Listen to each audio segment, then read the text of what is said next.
ശാന്തി 1-5-25 പ്രഭാതമുരളി ബാബ്ദാദ മധുബൻ. ബാബ പറയുന്നു, മധുരമായ കുട്ടികളെ, നിങ്ങൾ പരിധിയില്ലാത്ത ബാബയിൽ നിന്നും പരിധിയില്ലാത്ത സമ്പത്ത് നേടുന്നതിനു വേണ്ടി വന്നിരിക്കുകയാണ്. ഇവിടെ പരിധിയുള്ള യാതൊരു കാര്യവുമില്ല. നിങ്ങൾ വളരെ ഉന്മേഷത്തോടെ ബാബയെ ഓർമ്മിച്ചുകൊണ്ടിരിക്കൂ, എങ്കിൽ പഴയ ലോകം മറന്നുപോകും. ചോദ്യം: ഏതൊരു കാര്യം നിങ്ങൾ വീണ്ടും വീണ്ടും സ്വയം തന്നോട് അഭ്യസിച്ച് ഉറപ്പിക്കേണ്ടത് ആവശ്യമാണ്? ഉത്തരം: നമ്മൾ ആത്മാവാണ്. നമ്മൾ പരമാത്മാവായ ബാബയിൽ നിന്നും സമ്പത്ത് എടുത്തുകൊണ്ടിരിക്കുന്നു. ആത്മാക്കൾ കുട്ടികളാണ്. പരമാത്മാവ് അച്ഛനാണ്. ഇപ്പോൾ കുട്ടികളുടെയും അച്ഛൻ്റെയും മേള നടന്നിരിക്കുകയാണ്. ഈ കാര്യം വീണ്ടും വീണ്ടും അഭ്യസിച്ച് ഉറപ്പിക്കൂ. എത്രത്തോളം ആത്മാഭിമാനിയായി കൊണ്ടിരിക്കുന്നുവോ അത്രയും ദേഹാഭിമാനം ഇല്ലാതാകും. ഗീതം. ആരാണോ പ്രിയതമൻ്റെ കൂടെ? ഓം ശാന്തി. കുട്ടികൾ അറിയുന്നുണ്ട്, നമ്മൾ ബാബയുടെ കൂടെ ഇരിക്കുകയാണ്. ഇത് വലുതിലും വലുതായ ബാബയാണ്, സർവരുടെയും ബാബയാണ്. ബാബ വന്നു കഴിഞ്ഞു. ബാബയിൽ നിന്നും എന്താണ് ലഭിക്കുന്നത്? ഈ ചോദ്യം തന്നെ ഉയരുന്നില്ല. ബാബയിൽ നിന്നും ലഭിക്കുന്നത് സമ്പത്താണ്. ഇത് സർവരുടെയും പരിധിയില്ലാത്ത പിതാവാണ്. ആ ഒന്നിൽ നിന്നും പരിധിയില്ലാത്ത സുഖവും പരിധിയില്ലാത്ത പ്രോപ്പർട്ടിയും ലഭിക്കുന്നു. അത് പരിധിയുള്ള സ്വത്താണ്. ചിലരുടെ പക്കൽ 1000-ഉം ചിലരുടെ പക്കൽ 5000-ഉം ഉണ്ടാകും. ചിലരുടെ പക്കൽ 10-ഉം 20-ഉം 50-ഉം കോടിയോ 100 കോടിയോ ഉണ്ടാകും. ഇപ്പോൾ അതെല്ലാം ലൗകിക പിതാക്കന്മാരും പരിധിയുള്ള കുട്ടികളുമാണ്. ഇവിടെ കുട്ടികളായി നിങ്ങൾ മനസ്സിലാക്കുന്നുണ്ട്, നമ്മൾ പരിധിയില്ലാത്ത ബാബയുടെ അടുക്കൽ വന്നിരിക്കുന്നു, പരിധിയില്ലാത്ത പ്രോപ്പർട്ടി നേടാൻ. മനസ്സിൽ ആശ ഉണ്ടായിരിക്കുന്നല്ലോ. സ്കൂളിലല്ലാതെ മറ്റ് സത്സംഗങ്ങളിലോ മറ്റോ ഏതെങ്കിലും ആശ ഉണ്ടായിരിക്കുന്നില്ല. ശാന്തി ലഭിച്ചെങ്കിൽ എന്ന് പറയും. അതാകട്ടെ ലഭിക്കുക സാധ്യമല്ല. ഇവിടെ കുട്ടികളായി നിങ്ങൾ മനസ്സിലാക്കുന്നുണ്ട്, നമ്മൾ വിശ്വത്തിലെ പുതിയ ലോകത്തിൻ്റെ അധികാരിയാകുവാൻ വന്നിരിക്കുന്നു. ഇല്ലെങ്കിൽ പിന്നെ ഇവിടെ എന്തിനു വരണം? കുട്ടികൾ എത്ര വൃദ്ധി പ്രാപിച്ചുകൊണ്ടിരിക്കുന്നു. പറയുന്നു, ബാബ, നമ്മൾ വിശ്വത്തിൻ്റെ അധികാരിയാകുവാൻ വന്നിരിക്കുകയാണ്. പരിധിയുള്ള ഏതെങ്കിലും കാര്യമേ ഇല്ല. ബാബ, അങ്ങിൽ നിന്നും നമ്മൾ പരിധിയില്ലാത്ത സ്വർഗത്തിൻ്റെ സമ്പത്ത് നേടുവാൻ വന്നിരിക്കുന്നു. കൽപ്പം തോറും നമ്മൾ ബാബയിൽ നിന്നും സമ്പത്ത് നേടുന്നു. പിന്നീട് മായയാകുന്ന പൂച്ച തട്ടിയെടുക്കുന്നു. അതിനാൽ ഇതിനെ തോൽവിയുടെയും ജയത്തിൻ്റെയും കളി എന്ന് പറയുന്നു. ബാബ ഇരുന്ന് കുട്ടികൾക്ക് മനസ്സിലാക്കിച്ചു തരുന്നു. കുട്ടികളും നമ്പർ വാറായി മനസ്സിലാക്കുന്നു. ഇത് ഏതെങ്കിലും സാധു സന്യാസി അല്ല. നിങ്ങൾ വസ്ത്രം ധരിച്ചിരിക്കുന്നത് പോലെ തന്നെയാണ് ഇദ്ദേഹവും ധരിച്ചിരിക്കുന്നത്. ഇത് ബാബയാണല്ലോ. ആരുടെ അടുക്കലാണ് പോകുന്നത് എന്ന് ആരെങ്കിലും ചോദിക്കുകയാണെങ്കിൽ പറയൂ, നമ്മൾ ബാബ് ദാദയുടെ അടുക്കൽ പോവുകയാണ്. ഇത് ഫാമിലിയായി. എന്തുകൊണ്ട് പോകുന്നു? എന്ത് നേടുവാനാണ് പോകുന്നത്? ഇത് ആർക്കും മനസ്സിലാക്കുവാൻ സാധിക്കില്ല. ഇങ്ങനെ പറയുവാനും സാധിക്കില്ല, നമ്മൾ ബാബ് ദാദയുടെ അടുത്താണ് പോകുന്നത്, സമ്പത്ത് ആ ഒന്നിൽ നിന്നാണ് ലഭിക്കുന്നത് എന്ന്. എല്ലാവരും ദാദയുടെ പ്രോപ്പർട്ടിയുടെ അവകാശികളാണ്. ശിവബാബയുടെ അവിനാശി സന്താനങ്ങൾ അഥവാ ആത്മാക്കൾ തന്നെയാണ്. പിന്നെ പ്രജാപിത ബ്രഹ്മാവിൻ്റേതാകുന്നതിലൂടെ ആ ഒന്നിൻ്റെ പൗത്രരും പൗത്രിമാരുമാണ്. ഇപ്പോൾ നിങ്ങൾ അറിയുന്നു നമ്മൾ ആത്മാവാണ്. ഇത് വളരെ ഉറച്ച രീതിയിൽ അഭ്യസിക്കണം. നമ്മൾ ആത്മാക്കൾ പരമാത്മാവായ ബാബയിൽ നിന്നും സമ്പത്ത് നേടുന്നു. നമ്മൾ ആത്മാക്കൾ വന്ന് ബാബയുമായി കണ്ടുമുട്ടിയിരിക്കുകയാണ്. മുൻപാകട്ടെ ശരീരത്തിൻ്റെ ബോധം ഉണ്ടായിരുന്നു. ഇന്ന ഇന്ന പേരുള്ളവരാണ് പ്രോപ്പർട്ടി നേടുന്നത്. ഇപ്പോഴാണെങ്കിൽ ആത്മാക്കൾ പരമാത്മാവിൽ നിന്നും സമ്പത്ത് നേടുകയാണ്. ആത്മാക്കൾ സന്താനങ്ങളാണ്. പരമാത്മാവാണ് പിതാവ്. കുട്ടികളുടെയും പിതാവിൻ്റെയും വളരെ സമയത്തിനു ശേഷമുള്ള മേള നടക്കുന്നു. ഒരേ ഒരു തവണയാണ്. ഭക്തി മാർഗത്തിൽ പിന്നെ അനേകം ആർട്ടിഫിഷ്യൽ മേളകൾ നടന്നുകൊണ്ടിരിക്കുന്നു. ഇതാണ് ഏറ്റവും വണ്ടർഫുള്ളായ മേള. ആത്മാക്കളും പരമാത്മാവും വളരെ കാലം വേർപിരിഞ്ഞിരുന്നു. ആരാണ് നിങ്ങൾ? ആത്മാക്കൾ. ഇതും നിങ്ങൾ മനസ്സിലാക്കുന്നുണ്ട്. നമ്മൾ ആത്മാക്കൾ നമ്മുടെ സ്വീറ്റ് സൈലൻസ് ഹോമിൽ വസിക്കുന്നവരാണ്. ഇപ്പോൾ ഇവിടെ പാട്ട് അഭിനയിച്ച് ക്ഷീണിച്ചു പോയി.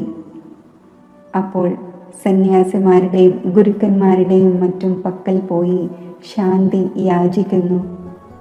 അവർ കുടുംബകാര്യങ്ങൾ ഉപേക്ഷിച്ച് കാട്ടിലേക്ക് പോകുന്നു. അവരിൽ നിന്നും ശാന്തി ലഭിക്കും എന്ന് മനസ്സിലാക്കുന്നു. എന്നാൽ അങ്ങനെയല്ല.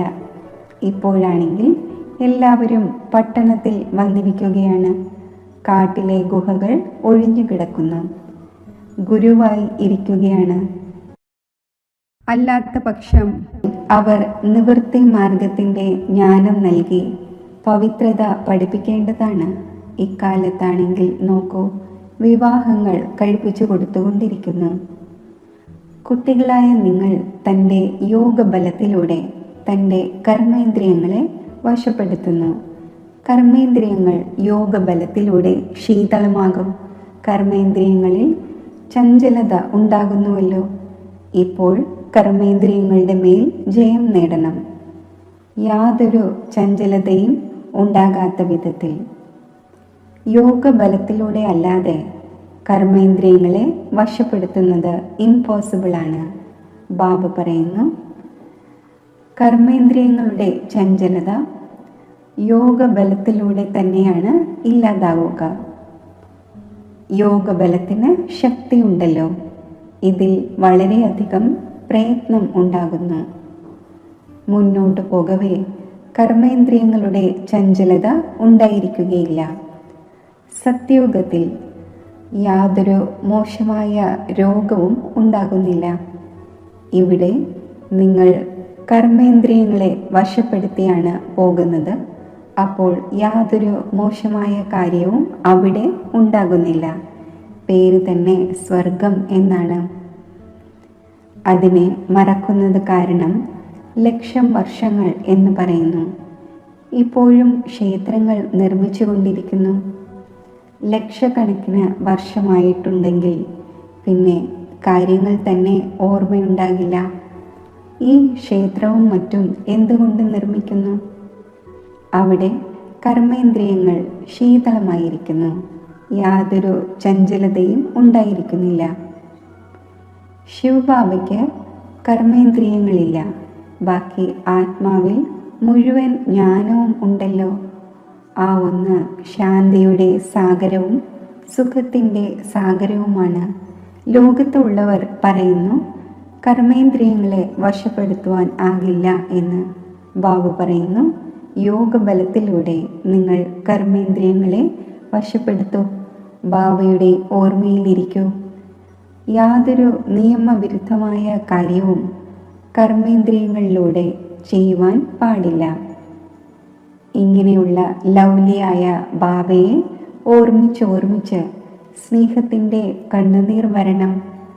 ആത്മാവ് പരമാത്മാവിൽ ലീനമാകുന്നില്ല.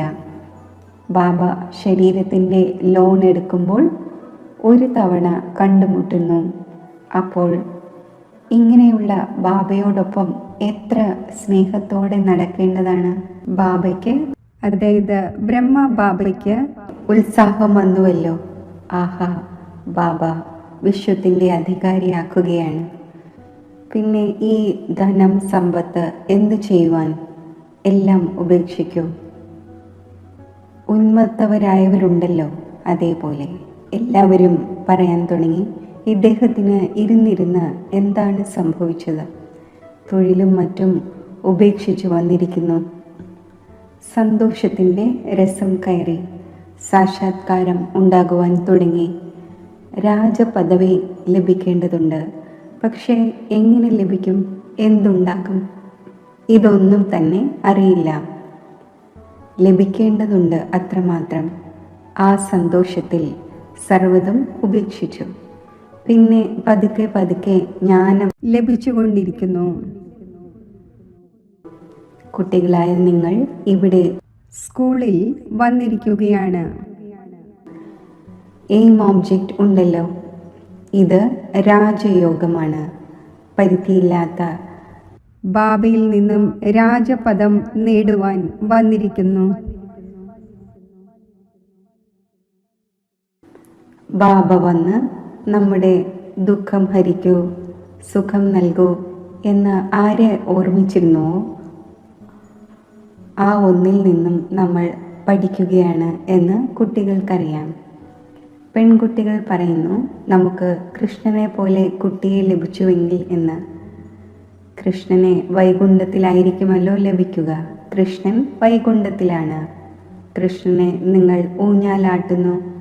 അപ്പോൾ കൃഷ്ണനെ പോലെയുള്ള കുട്ടിയെ വൈകുണ്ഠത്തിലായിരിക്കുമല്ലോ ലഭിക്കുക. ഇപ്പോൾ നിങ്ങൾ വൈകുണ്ഠത്തിൻ്റെ ചക്രവർത്തി പദവി നേടുവാൻ വന്നിരിക്കുന്നു. അവിടെ തീർച്ചയായും പ്രിൻസസിനെ തന്നെ ലഭിക്കും. പവിത്രമായ കുട്ടിയെ ലഭിച്ചുവെങ്കിൽ എന്ന ആശയം പൂർത്തിയാകുന്നു. പ്രിൻസസ് അല്ലെങ്കിൽ തന്നെ ഇവിടെയും ധാരാളം പേരുണ്ട്. പക്ഷേ നരകവാസിയാണ്. നിങ്ങൾ ആഗ്രഹിക്കുന്നത് സ്വർഗവാസിയെയാണ്. പഠനം വളരെ സഹജമാണ്. ബാബ പറയുന്നു, നിങ്ങൾ വളരെയധികം ഭക്തി ചെയ്തിട്ടുണ്ട്. തിക്കും തിരക്കും കൊണ്ടു നിങ്ങൾ എത്ര സന്തോഷത്തോടെ തീർത്ഥാടനങ്ങളിലും മറ്റും പോകുന്നു.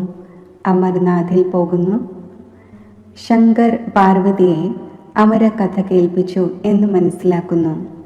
അമരകഥയുടെ സത്യമായ കഥ നിങ്ങൾ ഇപ്പോൾ കേൾക്കുന്നു. ഇത് ബാബ ഇരുന്ന് നിങ്ങളെ കേൾപ്പിക്കുന്നു. നിങ്ങൾ ബാബയുടെ അടുക്കൽ വന്നിരിക്കുകയാണ്.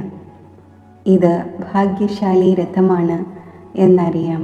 ആ ഒന്ന് ഇത് ലോൺ എടുത്തിരിക്കുകയാണ്. നമ്മൾ ശിവ് ബാബയുടെ അടുക്കൽ പോകുന്നു. ആ ഒന്നിൻ്റെ തന്നെ ശ്രീമത്തനുസരിച്ച് നടക്കും. എന്തെങ്കിലും ചോദിക്കണമെങ്കിൽ ബാബയോട് ചോദിക്കാം. പറയുന്നു, ബാബ എനിക്ക് പറയുവാൻ സാധിക്കുന്നില്ല. നിങ്ങൾ പുരുഷാർത്ഥം ചെയ്യൂ. ഇതിൽ ബാബയ്ക്ക് എന്ത് ചെയ്യുവാൻ കഴിയും? ബാബ കുട്ടികളായ നിങ്ങൾക്ക് ശ്രേഷ്ഠമാകുന്നതിനുള്ള സഹജ വഴി പറഞ്ഞു തരുന്നു. ഒന്നാമതായി കർമ്മേന്ദ്രിയങ്ങളെ വശപ്പെടുത്തൂ. രണ്ടാമതായി ദൈവിക ഗുണങ്ങൾ ധാരണ ചെയ്യൂ. ആരെങ്കിലും ദേഷ്യപ്പെടുകയോ മറ്റോ ചെയ്യുമെങ്കിൽ കേൾക്കരുത്. ഒരു കാതിലൂടെ കേട്ട് മറു കാതിലൂടെ പുറത്തു കളയൂ.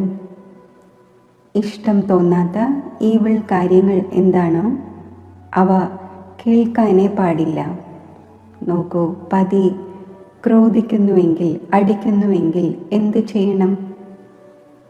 പതി ദേഷ്യപ്പെടുന്നതായി കാണുകയാണെങ്കിൽ അയാളിൽ പുഷ്പങ്ങൾ വർഷിക്കൂ. പുഞ്ചിരിച്ചുകൊണ്ടിരിക്കൂ. യുക്തികൾ ധാരാളമുണ്ട്. കാമമുള്ളവരും ക്രോധമുള്ളവരും ഉണ്ടല്ലോ. അബലകൾ വിളിക്കുന്നുണ്ട്. ദ്രൗപദി ഒന്നല്ല, എല്ലാവരുമാണ്. ഇപ്പോൾ ബാബ വന്നിരിക്കുകയാണ് വിവസ്ത്രമാകുന്നതിൽ നിന്നും രക്ഷിക്കുന്നതിന് വേണ്ടി.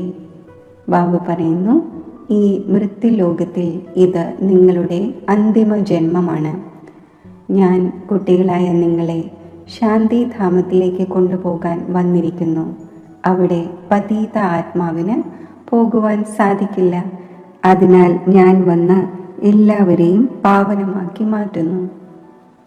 ആർക്ക് എന്ത് പാർട്ട് ലഭിച്ചിരിക്കുന്നുവോ അത് പൂർത്തിയാക്കി ഇപ്പോൾ എല്ലാവർക്കും തിരികെ പോകേണ്ടതുണ്ട്. മുഴുവൻ വൃക്ഷത്തിൻ്റെയും രഹസ്യം ബുദ്ധിയിലുണ്ട്. പിന്നെ വൃക്ഷത്തിൻ്റെ ഇലകളെ എണ്ണുവാൻ സാധിക്കുന്നില്ല. അതിനാൽ ബാബയും മുഖ്യമായ കാര്യം മനസ്സിലാക്കിച്ചു തരുന്നു: ബീജവും വൃക്ഷവും. ബാക്കി മനുഷ്യർ ധാരാളമുണ്ട്. ഓരോരുത്തരുടെയും ഉള്ളിലുള്ളതിരുന്ന് അറിയുകയില്ല. മനുഷ്യർ മനസ്സിലാക്കുന്നു ഭഗവാൻ അന്തര്യാമിയാണ്, ഓരോരുത്തരുടെയും ഉള്ളിലെ കാര്യങ്ങൾ അറിയുന്നുവെന്ന്. ഇതെല്ലാം അന്ധവിശ്വാസമാണ്. ബാബ പറയുന്നു, നിങ്ങൾ എന്നെ വിളിക്കുന്നത് തന്നെ വന്ന് നമ്മളെ പതീതത്തിൽ നിന്നും പാവനമാക്കൂ, രാജയോഗം പഠിപ്പിക്കൂ എന്നാണ്. ഇപ്പോൾ നിങ്ങൾ രാജയോഗം പഠിച്ചുകൊണ്ടിരിക്കുന്നു. ബാബ പറയുന്നു, എന്നെ ഓർമ്മിക്കൂ. ബാബ ഈ മതം നൽകുന്നുവല്ലോ. ബാബയുടെ ശ്രീമത്തും ഗതിയും എല്ലാത്തിൽ നിന്നും വേറിട്ടതാണ്. മതം എന്നാൽ നിർദ്ദേശം. അതിലൂടെ നമ്മുടെ സദ്ഗതി ഉണ്ടാകുന്നു. ആ ഒരു ബാബയാണ് നമ്മുടെ സദ്ഗതി ചെയ്യുന്നയാൾ. രണ്ടാമതായി ആരുമില്ല. ഈ സമയത്താണ് വിളിക്കുന്നത്. സത്യയുഗത്തിൽ വിളിക്കുന്നില്ല. സർവരുടെയും സദ്ഗതി ദാതാവ് ഒരു രാമനാണ് എന്ന് ഇപ്പോൾ തന്നെയാണ് പറയുന്നത്. മാല തിരിക്കുമ്പോൾ തിരിച്ച് എപ്പോഴാണോ പുഷ്പം വരുന്നത് അപ്പോൾ അതിനെ രാം എന്ന് പറഞ്ഞ് കണ്ണുകളിൽ വെക്കുന്നു. ജപിക്കേണ്ടത് ഒരു പുഷ്പത്തെയാണ്. ബാക്കിയുള്ളത് ആ ഒന്നിൻ്റെ പവിത്ര രചനയാണ്. മാലയെ നിങ്ങൾ നല്ല രീതിയിൽ അറിഞ്ഞു കഴിഞ്ഞു. ആരാണോ ബാബയോടൊപ്പം സേവനം ചെയ്യുന്നത് അവരുടേതാണ് ഈ മാല. ശിവ് ബാബയെ രചയിതാവ് എന്ന് പറയില്ല. രചയിതാവ് എന്ന് പറയുകയാണെങ്കിൽ എപ്പോൾ രചിച്ചു എന്ന ചോദ്യമുയരും. പ്രജാപിത ബ്രഹ്മാവ് ഇപ്പോൾ സംഗമത്തിലാണ് ബ്രാഹ്മണരെ രചിക്കുന്നത്. ശിവ് ബാബയുടെ രചനയാകട്ടെ അനാദിയാണ്. പതീതത്തിൽ നിന്നും പാവനമാക്കുന്നതിനു വേണ്ടിയാണ് ബാബ വരുന്നത്. ഇപ്പോൾ പഴയ സൃഷ്ടിയാണ്. പുതിയതിൽ വസിക്കുന്നത് ദേവതകളാണ്. ഇപ്പോൾ ശൂദ്രരെ ആര് ദേവതയാക്കും? ഇപ്പോൾ നിങ്ങൾ വീണ്ടും ആവുകയാണ്. ബാബ നമ്മെ ശൂദ്രനിൽ നിന്നും ബ്രാഹ്മണനും ബ്രാഹ്മണനിൽ നിന്നും ദേവതയും ആക്കുന്നു എന്നത് അറിയുന്നുണ്ട്. ഇപ്പോൾ നിങ്ങൾ ബ്രാഹ്മണരായിരിക്കുന്നു ദേവതയാകുവാനായി. മനുഷ്യ സൃഷ്ടിയെ രചിക്കുന്നത് ബ്രഹ്മാവാണ്. അത് മനുഷ്യ സൃഷ്ടിയുടെ ഹെഡാണ്. ബാക്കി ആത്മാക്കളുടെ അവിനാശിയായ അച്ഛൻ ശിവൻ തന്നെയാണ്. ഇതെല്ലാം പുതിയ കാര്യങ്ങളാണ് നിങ്ങൾ കേൾക്കുന്നത്. ആരാണോ ബുദ്ധിശാലി അവർ നല്ല രീതിയിൽ ധാരണ ചെയ്യുന്നു. പതുക്കെ പതുക്കെ നിങ്ങളുടെയും അഭിവൃദ്ധി ഉണ്ടാകും. ഇപ്പോൾ കുട്ടികളായ നിങ്ങൾക്ക് സ്മൃതി വന്നു, നമ്മൾ വാസ്തവത്തിൽ ദേവതയായിരുന്നു. പിന്നെ 84 ജന്മങ്ങൾ എങ്ങനെ എടുക്കുന്നു? എല്ലാ രഹസ്യവും നിങ്ങൾ അറിയുന്നു. കൂടുതൽ കാര്യങ്ങളിലേക്ക് പോകേണ്ട ആവശ്യം തന്നെയില്ല. ബാബയിൽ നിന്നും പൂർണ്ണമായും സമ്പത്ത് നേടുന്നതിനായി മുഖ്യമായ കാര്യം ബാബ പറയുന്നു: ഒന്നാമതായി എന്നെ ഓർമ്മിക്കൂ. രണ്ടാമതായി പവിത്രമാകൂ. സ്വദർശന ചക്രധാരിയാകൂ. തനിക്ക് സമാനമാക്കി മാറ്റൂ. എത്ര സഹജമാണ്! ഓർമ്മ മാത്രം നിലനിൽക്കുന്നില്ല. ജ്ഞാനം വളരെ സഹജമാണ്. ഇപ്പോൾ പഴയ ലോകം സമാപ്തമാകേണ്ടതുണ്ട്. പിന്നെ സത്യയുഗത്തിൽ പുതിയ ലോകത്തിൽ ദേവീ ദേവന്മാർ രാജ്യം ഭരിക്കും. ഈ ലോകത്തിലെ ഏറ്റവും പുരാതനമായത് ഈ ദേവതമാരുടെ ചിത്രമാണ്, അഥവാ ഇവരുടെ കൊട്ടാരങ്ങളും മറ്റുമാണ്. നിങ്ങൾ പറയും, നമ്മൾ ഏറ്റവും പുരാതനമായ വിശ്വത്തിൻ്റെ മഹാരാജാവും മഹാറാണിയുമായിരുന്നു. ശരീരം ഇല്ലാതാകുന്നു, ബാക്കി ചിത്രങ്ങൾ ഉണ്ടാക്കിക്കൊണ്ടിരിക്കുന്നു. ഇപ്പോൾ ഇത് ആർക്കും അറിയില്ല. രാജ്യം ഭരിച്ചിരുന്ന ഈ ലക്ഷ്മി നാരായണന്മാർ എവിടെ പോയി? രാജപദവി എങ്ങനെ നേടി? ബിർള ഇത്രയും ക്ഷേത്രങ്ങൾ നിർമ്മിക്കുന്നു, പക്ഷെ അറിയുന്നില്ല. ധനം ലഭിച്ചുകൊണ്ടിരിക്കുന്നു, നിർമ്മിച്ചുകൊണ്ടും ഇരിക്കുന്നു. ഇത് ദേവതമാരുടെ കൃപയാണ് എന്ന് മനസ്സിലാക്കുന്നു. ഒരു ശിവന്റെ പൂജയാണ് അവ്യഭിചാരി ഭക്തി. ജ്ഞാനം നൽകുന്നത് ഒരേ ഒരു ജ്ഞാനസാഗരനാണ്. ബാക്കിയെല്ലാം ഭക്തി മാർഗമാണ്. ജ്ഞാനത്തിലൂടെ പകുതി കൽപ്പം സദ്ഗതി ഉണ്ടാകുന്നു. പിന്നെ ഭക്തിയുടെ ആവശ്യം ഉണ്ടായിരിക്കുന്നില്ല. ജ്ഞാനം, ഭക്തി, വൈരാഗ്യം. ഇപ്പോൾ ഭക്തിയോടും പഴയ ലോകത്തോടും വൈരാഗ്യം. പഴയത് ഇപ്പോൾ സമാപ്തമാകണം. ഇതിൽ എന്ത് ആസക്തി വയ്ക്കുവാനാണ്? ഇപ്പോൾ നാടകം പൂർത്തിയാകുന്നു. നമ്മൾ വീട്ടിലേക്ക് പോകുന്നു. ആ സന്തോഷം ഉണ്ടായിരിക്കുന്നു. ചിലർ മനസ്സിലാക്കുന്നു മോക്ഷം നേടുന്നത് നല്ലതാണ്, പിന്നെ വരികയേയില്ല. ആത്മാവ് കുമിള പോലെയാണ്, അത് സാഗരത്തിൽ ലയിച്ചു ചേരുന്നു. ഇതെല്ലാം കള്ളക്കഥകളാണ്. അഭിനേതാവ് തീർച്ചയായും അഭിനയിക്കും. വീട്ടിൽ തന്നെ ഇരിക്കുന്നവർ അഭിനേതാവല്ല. മോക്ഷം ഉണ്ടാകുന്നില്ല. ഈ ഡ്രാമ അനാദിയായി തയ്യാറാക്കപ്പെട്ടതാണ്. ഇവിടെ നിങ്ങൾക്ക് എത്ര നോളജ് ലഭിക്കുന്നു? മനുഷ്യരുടെ ബുദ്ധിയിൽ യാതൊന്നുമില്ല. നിങ്ങളുടെ പാർട്ട് തന്നെ ബാബയിൽ നിന്നും ജ്ഞാനമെടുക്കുന്നതിൻ്റെയും സമ്പത്ത് നേടുന്നതിൻ്റെതുമാണ്. നിങ്ങൾ ഡ്രാമയിൽ ബന്ധിക്കപ്പെട്ടിരിക്കുന്നു. പുരുഷാർത്ഥം തീർച്ചയായും ചെയ്യും. ഡ്രാമയിൽ ഉണ്ടെങ്കിൽ ലഭിക്കും എന്നത് പാടില്ല. എങ്കിൽ പിന്നെ ഇരുന്നുകൊള്ളൂ. എന്നാൽ കർമ്മം കൂടാതെ ആർക്കും ഇരിക്കുവാൻ സാധിക്കില്ല. കർമ്മസന്യാസം എന്നത് സാധ്യമല്ല. ശരി, മധുരമധുരമായ വളരെ കാലം വേർപിരിഞ്ഞ ശേഷം തിരിച്ചു കിട്ടിയ കുട്ടികൾക്ക് മാതാവും പിതാവുമായ ബാബ്ദാദയുടെ സ്നേഹസ്മരണകൾ. Good morning. ആത്മീയ അച്ഛൻ്റെ ആത്മീയ കുട്ടികൾക്ക് നമസ്തേ. ധാരണയ്ക്കുള്ള മുഖ്യസാരം: യോഗബലത്തിൻ്റെ ശക്തിയിലൂടെ തൻ്റെ കർമ്മേന്ദ്രിയങ്ങളെ ശീതളമാക്കണം, നിയന്ത്രണത്തിൽ വയ്ക്കണം. ഈവിൾ കാര്യങ്ങൾ കേൾക്കരുത്, കേൾപ്പിക്കുകയും അരുത്. ഏതു കാര്യത്തോട് ഇഷ്ടം വരുന്നില്ല, അതിനെ ഒരു കാതിലൂടെ കേട്ട് മറു കാതിലൂടെ പുറത്ത് കളയണം. ബാബയിൽ നിന്നും പൂർണ്ണ സമ്പത്ത് നേടുന്നതിന് വേണ്ടി സ്വദർശന ചക്രധാരി ആകണം. പവിത്രമായി തനിക്ക് സമാനം ആക്കുന്നതിൻ്റെ സേവനം ചെയ്യണം. വരദാനം: മുരളിയുടെ വാദ്യത്തിലൂടെ മായയെ സറണ്ടർ ചെയ്യിക്കുന്ന മുരളീധരനായി ഭവിക്കട്ടെ. മുരളികൾ ധാരാളം കേട്ടു. ഇപ്പോൾ മായ മുരളിയുടെ മുന്നിൽ സമർപ്പണം അഥവാ സറണ്ടർ ആകും വിധം മുരളീധരൻ ആകൂ. മുരളിയുടെ രഹസ്യത്തിൻ്റെ വാദ്യം അഥവാ സദാ മുഴക്കിക്കൊണ്ടിരിക്കുകയാണെങ്കിൽ മായ സദാകാലത്തേക്ക് സറണ്ടറാകും. മായയുടെ മുഖ്യ സ്വരൂപം കാരണത്തിൻ്റെ രൂപത്തിലാണ് വരുന്നത്.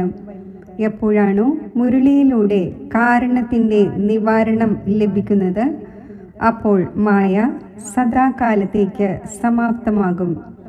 കാരണം ഇല്ലാതായി എന്നാൽ മായ ഇല്ലാതായി എന്നർത്ഥം. സ്ലോഗൻ: അനുഭവി സ്വരൂപമാകൂ, അപ്പോൾ മുഖത്ത് നിന്നും ഭാഗ്യത്തിൻ്റെ തിളക്കം കാണപ്പെടും.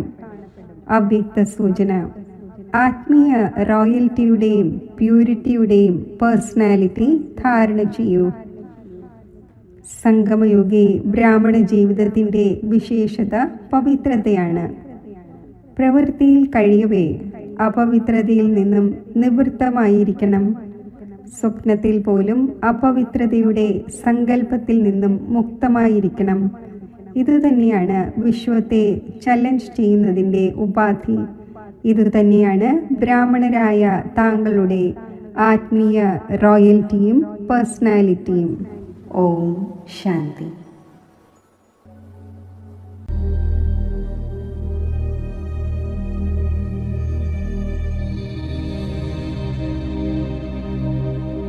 ഞാൻ ശാന്തസ്വരൂപ ആത്മാവാണ്.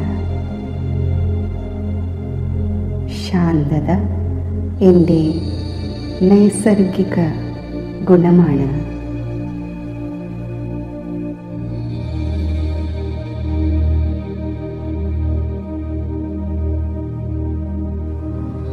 ഈ ശാന്തസ്വരൂപ അവസ്ഥയിൽ സ്ഥിതി ചെയ്യുമ്പോൾ ശാന്തിയുടെ ഒരു പ്രഭാവലയം എനിക്ക് ചുറ്റും സൃഷ്ടിക്കപ്പെടുന്നു.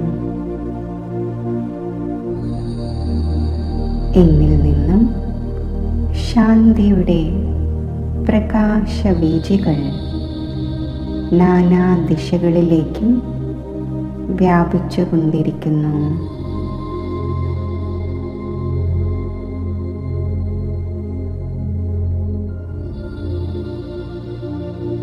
ശാന്തിയുടെ അഗാധ തലങ്ങളിൽ എത്തിച്ചേരവേ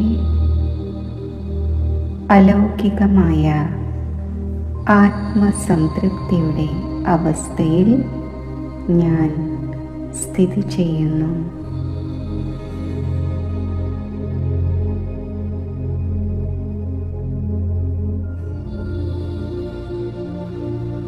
ആത്മാനുഭൂതിയുടെ ആഴങ്ങളിൽ സ്ഥിതി ചെയ്യുമ്പോൾ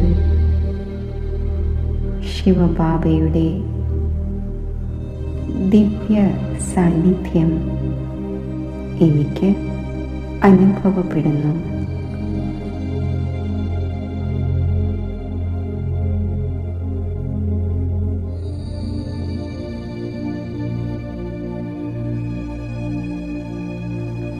ജ്ഞാന സൂര്യനായ ശിവബാബയിൽ നിന്നും ദിവ്യ പ്രകാശകിരണങ്ങൾ ദിവ്യ ബുദ്ധിയിലൂടെ ഞാൻ ഗ്രഹിക്കുന്നു.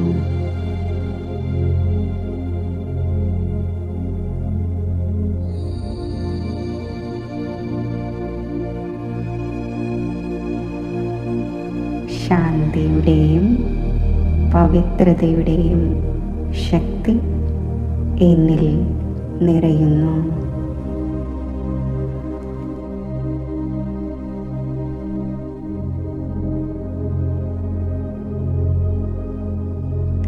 ശാന്തിയുടെയും പവിത്രതയുടെയും ഈ ദിവ്യപ്രകാശം സ്വീകരിച്ച് ഞാൻ വിശ്വത്തിലെ ആത്മാക്കൾക്ക്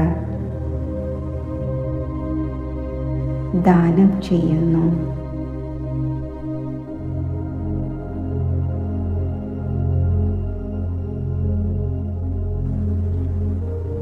ഈ ദിവ്യപ്രകാശം സമസ്ത വിശ്വത്തിലെ ആത്മാക്കളെയും സ്പർശിക്കുമ്പോൾ അവരും ശാന്ത സ്വരൂപ അവസ്ഥയിൽ സ്ഥിരത കൈവരിക്കുന്നു.